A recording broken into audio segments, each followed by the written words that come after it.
Okay, let's begin lecture 4, and actually the first thing I want to do here is solve the transportation model that we just looked at in lecture 3. So I have the exact setup here. Remember, we had those formulas, and I'm going to go ahead and zero this back out. If you remember, I changed that.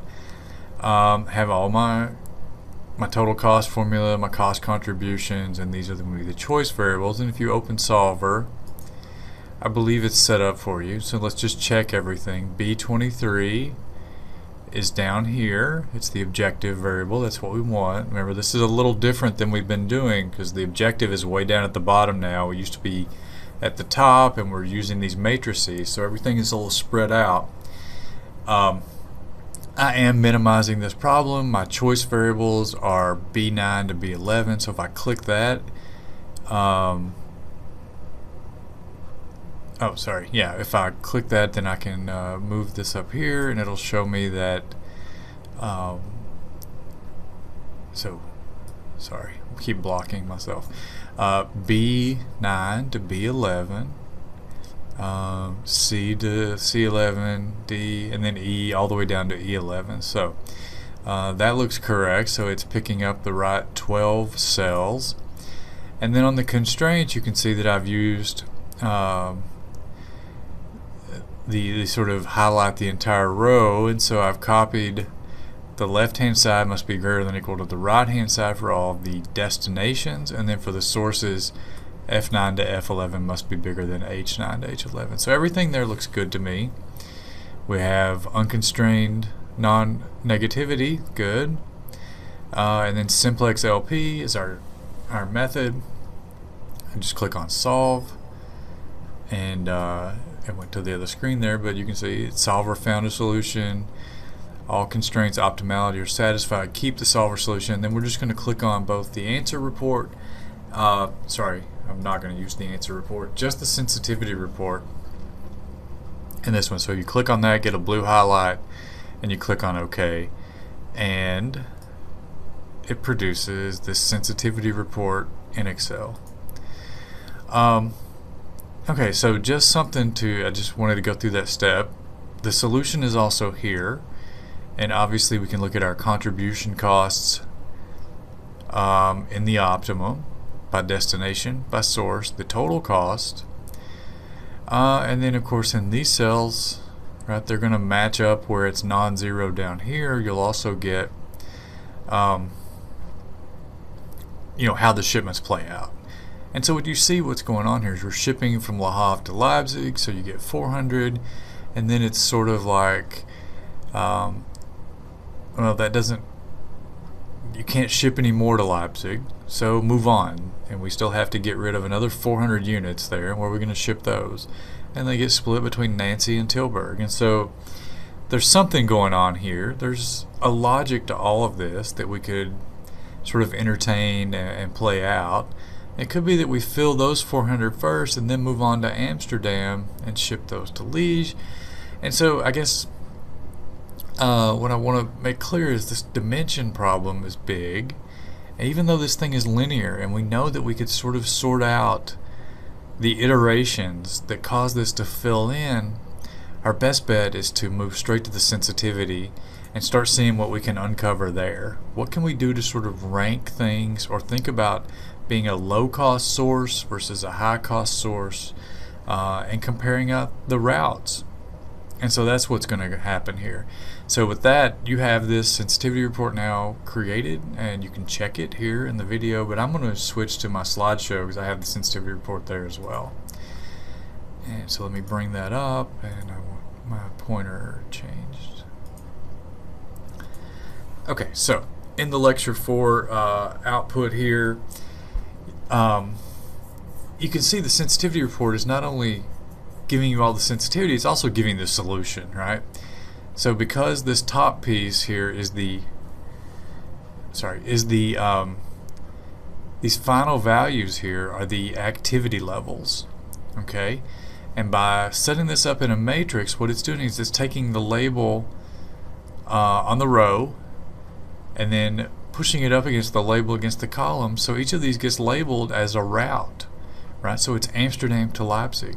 Amsterdam to Nancy, Amsterdam to Leash, this is actually a great little readout of our solution. Ship nothing that route, ship nothing that route, ship 200 on that route, 300 on that route, 0, 700, so forth.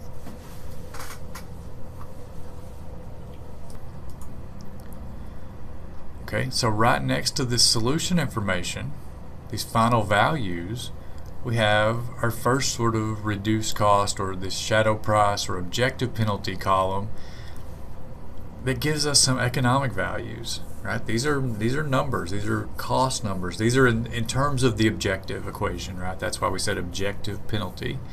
And what it's doing is it's actually going through, looking at the non-negativity constraints and asking the question, okay, the solution says, you're allowed to do 0 on this shipment from Amsterdam to Nancy, right here.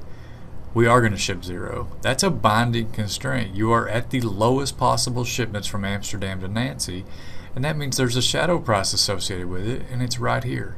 It's 22.5. And that interpretation on that reduced cost, or in this case, the objective penalty, and you can see why I want to call it the objective penalty, because it's actually an increasing cost. And what it is, it says, if instead of shipping 0 from Amsterdam to Nancy, you mess up, or you make a mistake, or for some reason you are forced to ship 1 unit on this route from Amsterdam to Nancy, the total cost of this shipment plan is going to go up by 22.5. So cost is increasing, and to us that's a penalty because we want cost to be as low as possible. And so that's where this comes from. That's where this reduced cost, or that term objective penalty that I like, comes in. But it's also useful to think about it as a shadow price on the non-negativity constraints. So we got a reduced cost there of 22.5. Everywhere that there's a 0 on the route, we can look for an objective penalty, or for a non-zero value here. Here, the Le Havre to Tilburg shipments are 200. So if you tell me I'm forced to ship 1 on that route, it doesn't really matter. The non-negativity constraint is not binding. So only when there's a 0 in this column should we be looking for objective penalties in this column, or reduced cost values that are not 0. But we have this kind of odd situation here where it's from Amsterdam to Leipzig. We're going to set that optimally to 0, but the objective penalty is 0. That's telling me that if I ship 1 unit from Amsterdam to Leipzig, I don't face a penalty. And that's an odd situation, and I'll just tell you, it's something of an artifact, and it's a little easier to explain when we get to the next one, to the next, the shadow prices on the constraints. So if we move down here on the constraints, you'll get an interpretation on your shadow prices, and we mentioned that the signs could be different for shadow prices, and they are. So these first 4 here are the destinations, and it just says total shipments to Leipzig, total to Nancy. These are minimums, right? You have to get at least 400 units here. And so the shadow prices in this column are saying, if instead of 400 you had to ship 401 units, how much does that change the objective value? Well, forcing me to ship 1 extra unit, increasing the demand at Leipzig to 401, would change this cost to 120. Think about it the other direction.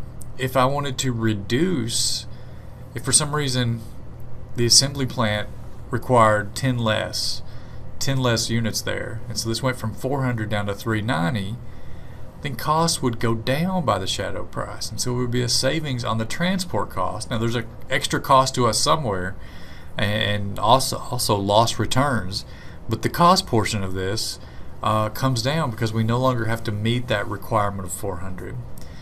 Moving down here to the sources, this constraint was 700. It says you have 700 and no more units. Right? That's the most units you can ship out of Antwerp.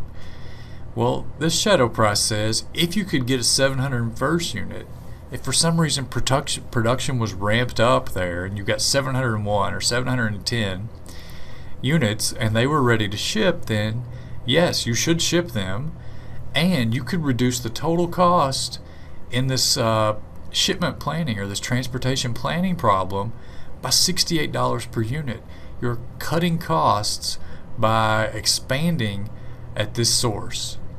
Now there's one source here, Amsterdam, that is binding. It has a binding constraint. Every constraint in this problem, every left-hand side versus right-hand side comparison is binding, and that's because we have 2,000 units ready to ship and at most, and we have 2,000 at minimum that have to be received. And because this problem is perfectly balanced, we end up with this kind of odd situation that there's a binding constraint with a zero shadow price. And so we'll come back to that again. But the interpretations here are the typical ones. Add one to the right-hand side, this is the change in cost. For a demand side or a destination, adding one to the right-hand side is going to drive up costs. For a supply side or a source side, adding one to the supply, the ready to ship, will typically drive down costs, but we're going to have this one that doesn't change costs at all. Okay, so let's keep going through here and think about this. So one of the great things about transportation models, they're big. You have to do some, scenario analysis. Transportation's a complex thing, and having a quarterly plan for shipments almost never will hold up. So you want to be able to do some scenario analysis. And so we need to decide how good is the sensitivity report at doing that, how much, which situations will we need to actually build out a specific scenario and do the comparison. So if we had a temporary shutdown at Nancy and reduced demand, we've already seen that we could deal with that. So Nancy needs 20% less motors shipped there this quarter or this month or whenever the planning period is. We can get that directly from the sensitivity just by looking at the shadow price, right? And we know how much cost we're going to save. Now, if we want to know the exact plan, we need to resolve. If there's a port interruption that cuts arrivals to be sold at Antwerp, well, that's a tricky problem because now we're saying we have less than 2,000. 2,000 units ready to ship, and we still say we need 2,000 units to arrive at the destination, so we have a more complicated problem. What if a transport interruption causes Le Havre to Leipzig route to be unusable during the planning period?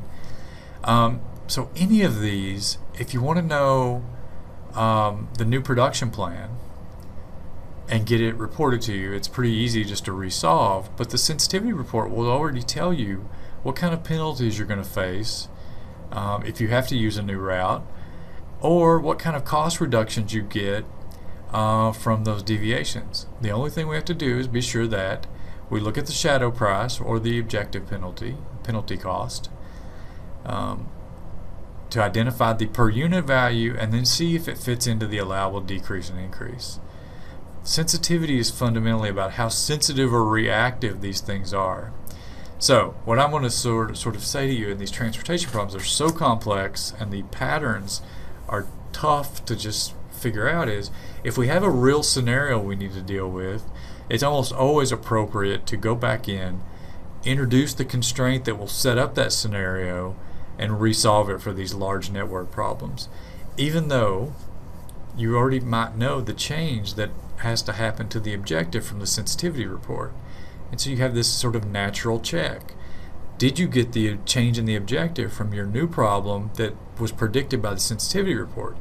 If you did, you're in good shape. If you didn't, then one, make sure you did the sensitivity analysis correct, right? That you check the allowable increase or decrease, because if you don't get that, then it's possible when you implemented the policy or the temporary shutdown or the port interruption, when you implemented that, you may have made a mistake. So you have this natural check on your scenario analysis.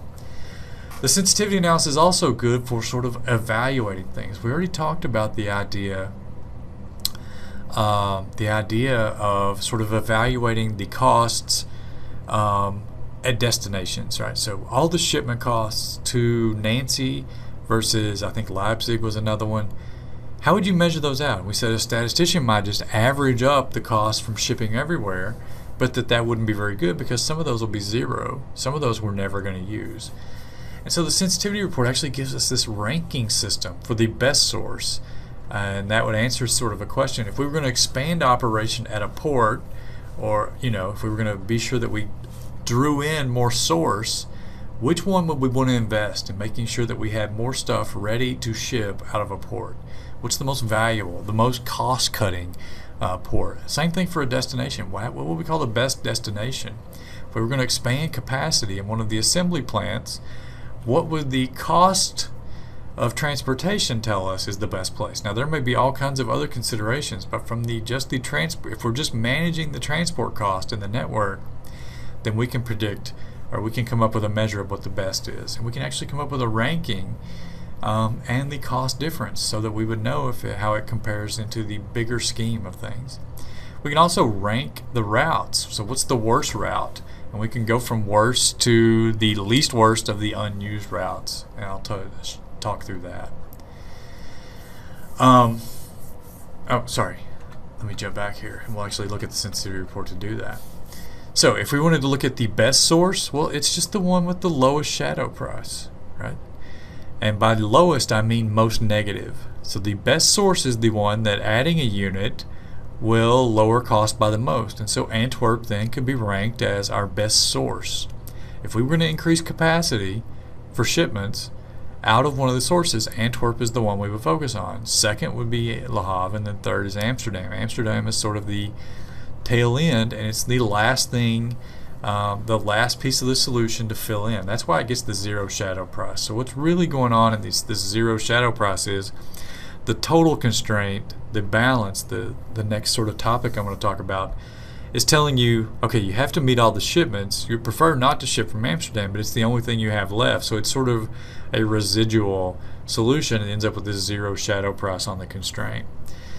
If we were going to rank the destinations, do a ranking for these four, we'd do the same thing. We'd say, what's the lowest value?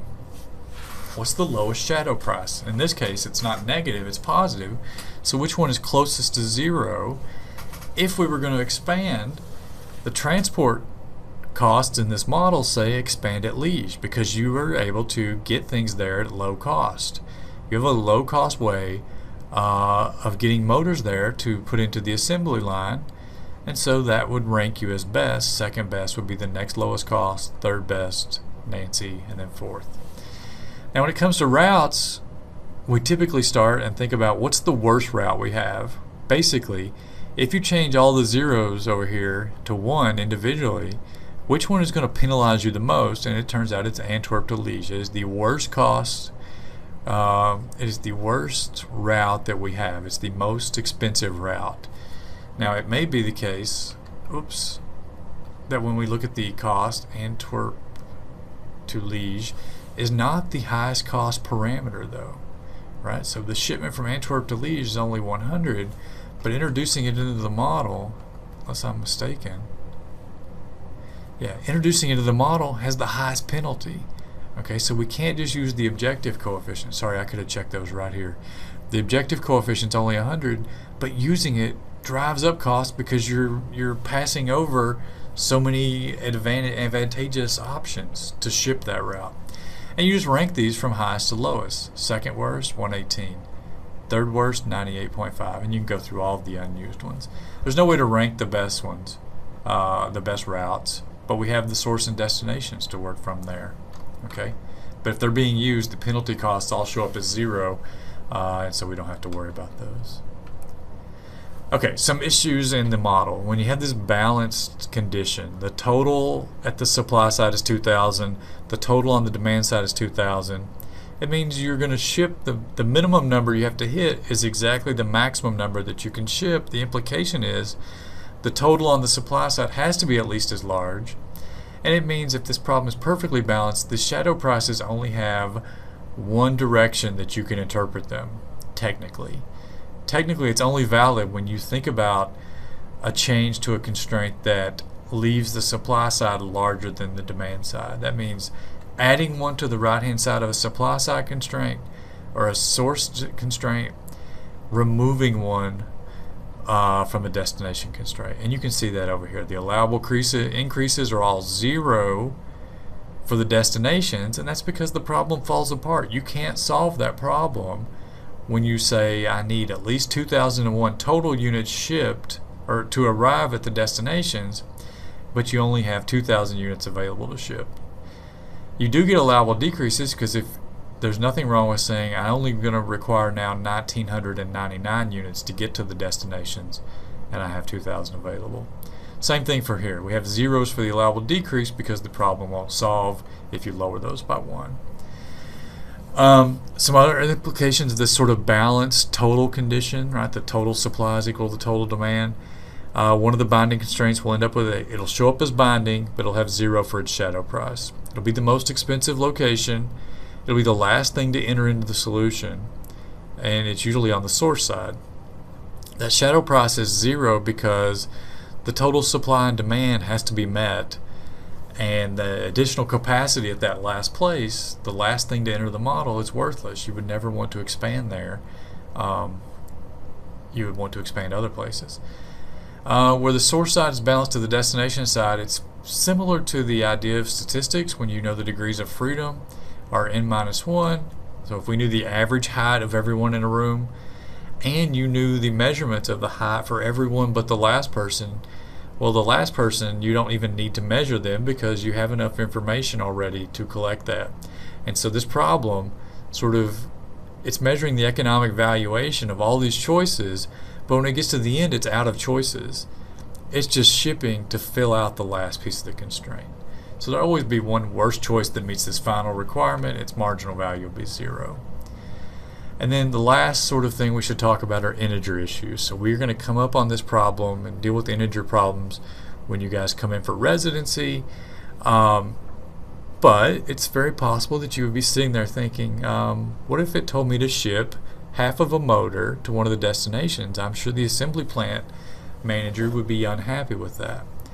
It would be a meaningless solution. Well, fortunately, this isn't really an issue. As long as there are integers on the right-hand side of the constraints, so as long as the total from the right-hand side of a source and at the destinations is whole numbers, this model solves as though it's only a whole number model. Because what is really going on is this is really an iterative problem. Excel goes through, the simplex algorithm goes through, picks the best source, picks the best destination, the best lowest cost route relative to all others, and starts shipping. And it ships until it either hits the source constraint or the destination constraint. So that means the right-hand sides on all those constraints are going to be the thing that causes a changeover to the next best route management. And since those are all whole numbers, it means all the shipments are going to be in whole numbers. Okay, so those repeated steps of sort of going through the best on down will cause us to have integer values that are fine. And so we don't have to worry about that in the transport. Except there are some issues where integers matter. Now in our problem, we have the cost on a per motor basis, but what if they're shipped in actual batches? What if instead of a one motor shipment, which is probably not how things are working, we're shipping these as loads or batches? So if the loads matter, then this per unit shipping part may not be good. We might need an integer constraint that says, okay, we're going to be driving up costs. The per unit cost may not hold well if it turns out that we're shipping a bunch of loads, but the last load is only 1/3 full, right? If we have some kind of truck that can hold, I don't even know what it would be, but 16 motors or 24 motors, but the last one only gets 10 out of 24 spaces, that could be a very expensive per unit cost that's going to go up, and our model wouldn't reflect that. And so we talked about linearity and proportionality being an assumption. One of the ways we might get around that is to add a second constraint on batches or on loads that sort of tracks with integer constraints. So it fills in the model on source destination first, but then it also figures out the load issue, right? Now certainly the loads would have to match up to these whole numbers, right? So if it isn't in 10 or 20 or something that's going to end up in 0 for all these, we're going to end up with infeasibility quick, but it's something that we could use to manage this. Alright, so that's where integers might show up in this. We're going to come back and think about integer problems where it's really an issue and where we try to mix in some integers when we do come back to LP with integer constraints in the residency.